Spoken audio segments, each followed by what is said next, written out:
Magandang araw po sa inyo mga ka-Chamberlain. Kamusta po kayo? Nandito na naman tayo sa manukan natin. Gusto ko po magpasalamat dun sa mga nakapanood ng mga previous vlogs natin. Lalo na po dun sa mga interesado dun sa Young Trio. Bali, ito pong vlog natin, sakali po na mapanood po ninyo, yung mga interesado din po na nakapanood, nag-PM, ganyan, yung mga nag-message po. Pwede nyo na po akong tawagan para po sa mga slots kasi limited lang po. Kung sakali po na talaga nakapag-decide na po kayo, tawagan nyo lang po ako para maiayos ko po yung mga slots natin. Gawa ng limited lang po. Para po dun sa mga talagang magtsatsaga po na magpalaki ng mga sisiw. Hindi naman po kasi sobrang dami nung ilalabas natin. Limited lang po talaga. Kaya sabi ko nga po, first come first serve na lang po. So yung mga interesado, pwede nyo na po akong tawagan para po ma-reserve ko na po sa inyo yung mga slots nyo. So ito yung update ko naman mga ka-Chamberlain sa mga inilabas na natin dito sa range na nandito na sila sa cording area natin. Yan, hanggang doon na yan, meron na yan. Dito po hindi lang yung straight line ng meron ako katulad po dito sa mga gray. May straight line po dyan. Tapos meron din po ako mga ilang pirasong seed foul na inilabas. Katulad po nitong hilera na to. Ito po. Seed foul din po yan ng Paul Spark Gray natin.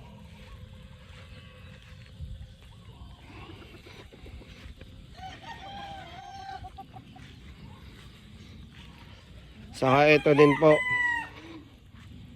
Yan, bukod po dun sa mga straight line natin, nagpalabas din po ako ng konting mga seed foul na PSG o Paul Spark Gray.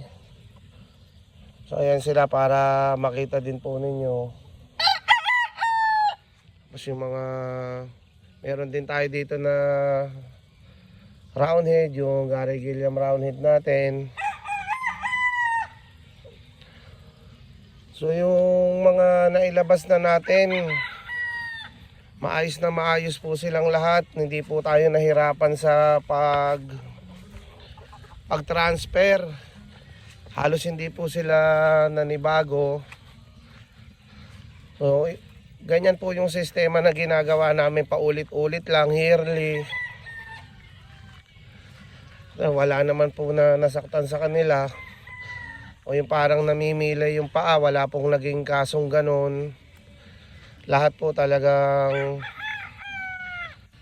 naging maayos po yung pag-transfer natin sa kanila. Mula range hanggang dito po.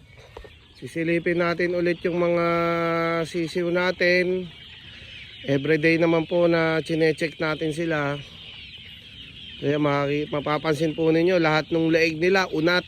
Ayan yung sign na talagang walang masamang pakiramdam yung mga alaga natin.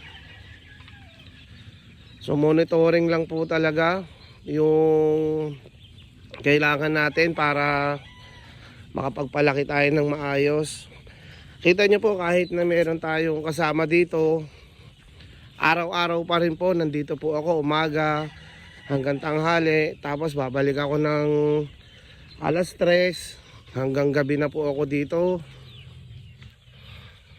Tinutulungan ko po yung mga kasama natin dito sa mga gawain. Bukod po dun sa pag-check nitong mga sisiw natin na pinalalaki, tulong din po nila ako sa mga gawain dito. Tingnan nyo po, may konsuelo na tayo na nakikita sa mga to, lalo na kapag ganyan na healthy yung mga sisiw natin. masarap sa mata.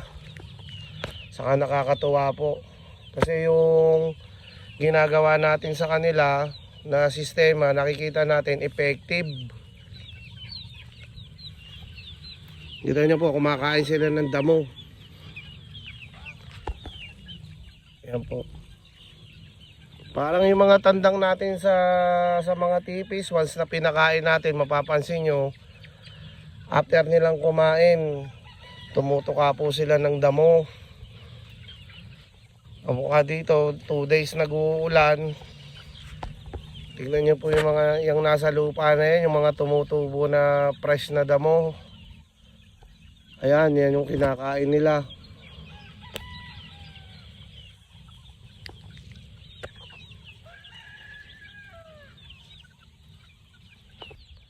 Ito yung mga sisiyo naman natin dito na nilabas na nasa previous vlogs din natin.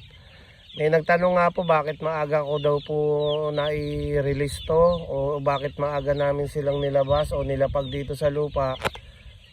Bali ito naman po advice din sa atin nung vet natin, yung nag-aasikaso ng bakuna nila. Bali nung nabigyan ng mga kinakailangan na mga bakuna, sabi niya po sa amin,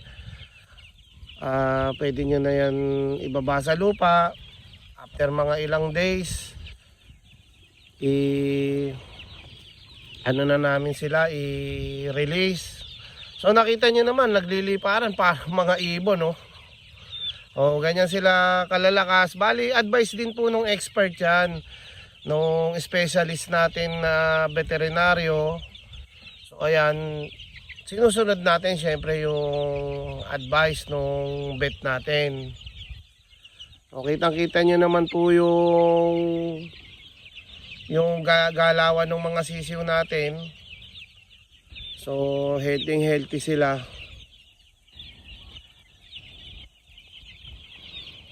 Ayan. Nakakatuwa po na pagmasdan lalo na pag ganito sa umaga. Kakape tayo, ganyan. O hanggang dito na lang po muna mga katsambalay. Gusto ko po munang magpasalamat sa lahat po ng nakapanood po nito. Kung nagustuhan nyo po yung video, paki-like po. Kung hindi pa po kayo naka-subscribe, sana po makapag-subscribe po kayo. Doon naman po sa mga katsambalay natin na talagang interesado dun sa mga slots para sa Young Trio, pwede nyo na po akong tawagan. Nasa screen po natin yung number ko, pati po yung Facebook ko. So hanggang dito na lang, hanggang sa susunod na vlog natin mga katsambalay. Ingat po tayo palagi. God bless po.